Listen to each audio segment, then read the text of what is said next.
So this week, our friend Ryan Rasmussen over at Bitwise released a Twitter thread that was talking about the Bitwise predictions for crypto in 2024. And I wanted to go and address some of those points, some of their top 10 predictions from our perspective, and talk about how they affect you as a financial advisor, as a financial professional, and go into a little more detail on each of those. So I really appreciate all the work, Ryan, and Bitwise and everything. And so we're going to hit each one of these individually and go into a little bit more detail. Hope you all appreciate it. So prediction number 1, Bitcoin will trade above $80,000, setting a new all-time high. There are two major catalysts that will help us get there. The anticipated launch of a Spot Bitcoin ETF in early 2024 and the halving of new Bitcoin supply around the end of April.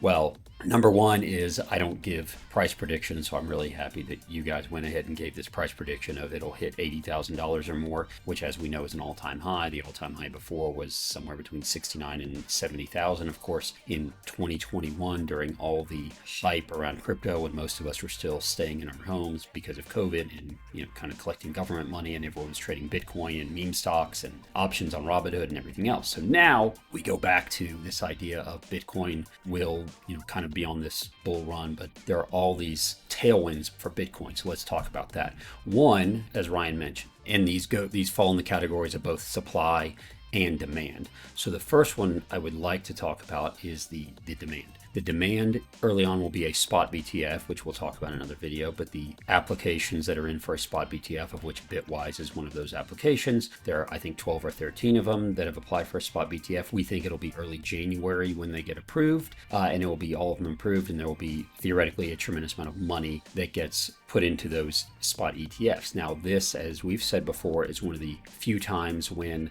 approval of a spot ETF of any asset directly impacts the demand for that asset, because as we know, and we'll talk about in a little bit, the supply of Bitcoin is capped at 21 million ever. There's about 19.5 million or so that have already been mined, and many of those, as we can see from numbers, are being held and have been held for a really long time. I think over 70% of Bitcoin has not moved in over a year, meaning these are people that are going to hold on to it. So when these ETFs need to actually hold Bitcoin, because unlike futures ETFs, the market makers actually have to hold it, that's going to create demand. And as more people demand those ETFs, they're going to have to actually go buy more Bitcoin, meaning someone's going to have to sell it. And as we can see from wallet data, many people are not necessarily going to be willing to sell unless the price gets high enough. So it's going to materially affect the demand for Bitcoin. I think another piece that Ryan did not mention is the fact that according to new FASB rules, any corporations, anyone's going to be able to mark the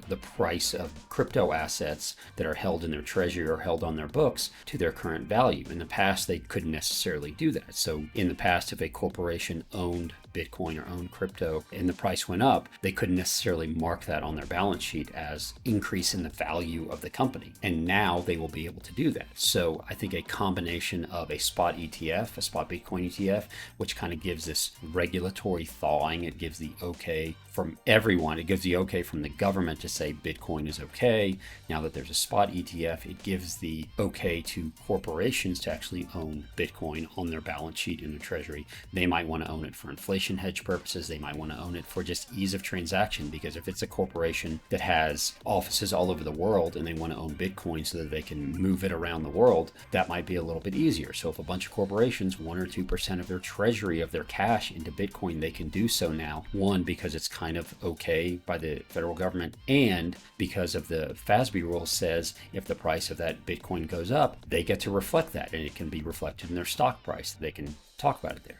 So those two are likely going to drive demand for Bitcoin, which again has a fixed supply. Now let's go to the second part of that tweet from Ryan, which talks about the halving or the halvening. In roughly April of 2024 is when we will go from 6.25 new Bitcoin produced every 10 minutes as a block reward. We'll go down to 3.125 new Bitcoin produced every 10 minutes. That means the new supply of Bitcoin will be cut in half for the next 4 years after that. So at a time when there will likely be more demand from ETFs, more demand from corporations, and overall more demand from individual investors because they're going to see the price go up, there's going to be more demand for it. At that same time, the new supply of Bitcoin is going to be cut down. This is not like we can just issue more stock. This is not a situation where just because there's a demand for it, we can produce more. It's not like iPhones or anything like that where we can produce more of them because there's more demand. If there's more demand for Bitcoin, it just sends the price up because the supply is fixed. And what we're talking about is in April of 2024, the new supply of Bitcoin is going to get cut in half. And that means that if ETFs are going to buy it, if corporations are going to buy it, if you and I are going to buy Bitcoin, it's going to have to be from someone who's willing to sell it because there's going to be less and less supply of it. All of those are coming together at just this right time that are these tailwinds that say, look, there might be an increase in price of Bitcoin significantly to above those all-time highs we saw a few years ago. But now we have this regulatory okay. Now we have the accounting rules that make it okay. And at the same time, we're going to cut the new supply in half. I think that is all these tailwinds, all these things that are likely going to push the price of Bitcoin up. I'm not going to give a price target like Bitwise does, but are things that you as a financial advisor are going to have to understand when you're thinking about, okay, maybe even if there's an ETF launched in January and the price goes up, what do I think is going to happen to the price the rest of the year? And you're going to have to understand supply is still going to get cut in half. We still might see corporations that start buying it. We might see countries that start buying it. We might see governments that start owning Bitcoin as part of their treasury. And again, if you understand the supply, and of course you understand how supply and demand works, that should push the price of Bitcoin up.